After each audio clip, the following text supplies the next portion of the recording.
সেটা ছিল 12ই এপ্রিল 2015। আমি আমার মামাতো ভাই বিকাল 5টার সময় আমার মামাতো ভাইয়ের বাইকে তেল শেষ হয়ে যায় হঠাৎ করে।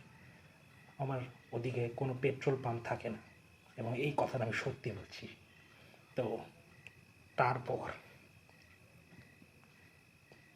কি করা যায় এই নিয়ে আমি আমার মামাতো ভাই চলে যাই পুরনো টি স্টেটের এক জমিনদারের বাড়িতে, কারণ তাদের কাছে রাখে তেল, খোলা দামে বিক্রি করে, তারা বোতলে ভরে ভরে বিক্রি করে।